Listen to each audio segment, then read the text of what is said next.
지갑이 사라졌어요. 그 지갑에 모든 중요한 게 다 들어있는데 잊어버린 것 같아요. 막 사방을 뒤지면서 2시간 넘게 찾는 동안에 평화가 사라집니다. 그때 문득 생각나요. 그래서 찾아요. 그리고 이제 깨닫게 되는 거죠. 내가 전혀 못 느꼈지만 지갑을 잃기 전까지 엄청난 평화를 내가 누리고 있었던 거로구나. 그리고 더 중요한 건 뭐냐면 이런 거죠. 내가 어디 뒀는지를 잘 기억할 수만 있었다면 잃어버릴 필요가 없는 평화였는데, 그렇죠? 그러니까 내가 현재 누리는 평화가 기억과 연관이 되어 있는 거죠. 여러분, 우리는 교만한 자들의 그 폭력에 너무 지쳐 있습니다. 그래서 안하무인으로 세상을 망가뜨리는 그 교만을 좀 하나님께서 제거해 주시면 좋겠어요. 그런 주님이 필요해요. 그리고 내 안에서도 언제든지 끌어오를 수 있는 교만이잖아요. 그걸 좀 깨끗하게 처리해 주실 주님이 너무나 필요합니다. 그런데 중요한 건 뭐죠? 그 주님은 이미 우리 안에 계시다는 거예요. 문제는 항상 어디 있어요? 이미 계신데 기억하지 못하고 있는 거죠.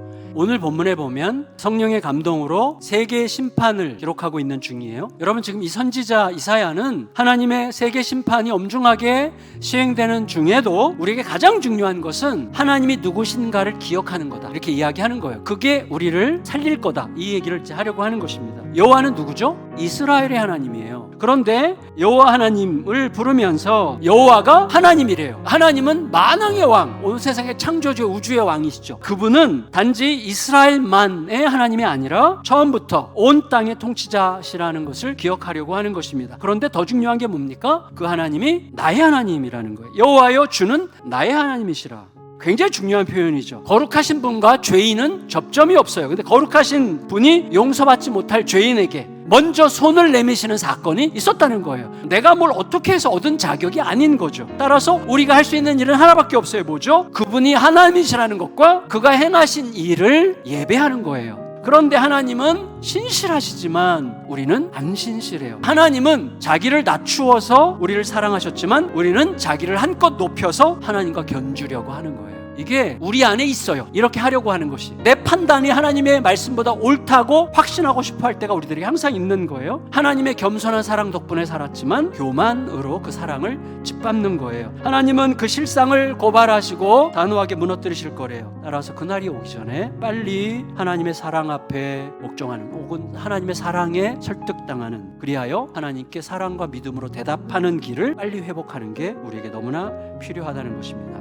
여러분, 이제 어느 순간이 되면 강자들이 뭔가를 깨달아요. 뭘 깨닫는가 하면 약자들의 것을 빼앗는 행동의 본질에 자멸적인 성질이 있다는 것을 알게 되는 거예요. 왜냐하면 하나님께서 친히 약자들의 그늘이 되어주시기 때문이라는 것을 나중에 깨닫고 있는 거예요. 그러니까 자신들의 힘과 돈과 권력, 이 모든 것보다도 하나님의 자비와 긍휼과 겸손한 사랑이 훨씬 더 강했다는 것을 깨달을 날이 온다는 거예요. 그래서 하나님이 어떤 사랑을 베푸시냐면, 하나님께서 친히 가난한 자들을 쓸어가던 엄청난 폭우와 그다음에 그들의 등짝을 뜨겁게 달구던 폭양, 폭력적인 이 태양을 하나님께서 막아서 그늘과 피난처를 만드실 거라고 말씀하십니다. 그러니까 우리가 꼭 기억해야 되는 게 있어요. 매일매일 맞이하는 우리의 날들이 그저 그런 날들 중에 하나인 것 같아도 사실은 우리가 맞이하는 매일의 날들이 어떤 사랑 위에서 맞이하게 된 날들인가 하는 것을 절대 잊지 말아야 됩니다.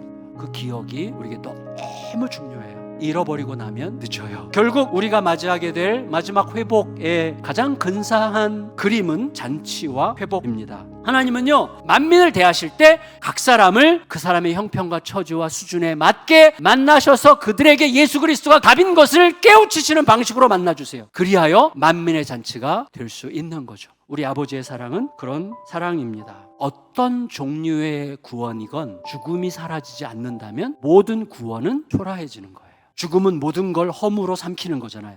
완벽하게 모든 걸 허무로 만드는 거잖아요. 그래서 하나님께서 약속하시는 게 뭡니까? 우리의 수위를 벗기시고 사망을 영원히 멸하실 것이다. 그리고 백성들의 눈에서 눈물을 씻으실 거다. 이게 그날에 대한 하나님의 약속이에요. 그런데 그날이 되면 이 구원의 노래뿐만 아니라 심판의 절규도 있을 거다, 이렇게 얘기하세요. 여러분, 하나님의 구원을 기다린 신자들의 특성은 매우 뚜렷합니다. 그건 뭐냐면 구원을 기다린 게 아니에요. 구원을 기다린 게 아니라 구원하실 하나님을 기다렸어요. 구원을 바라면 또 다른 절망이 올 때 또다시 낙심하고 무너집니다.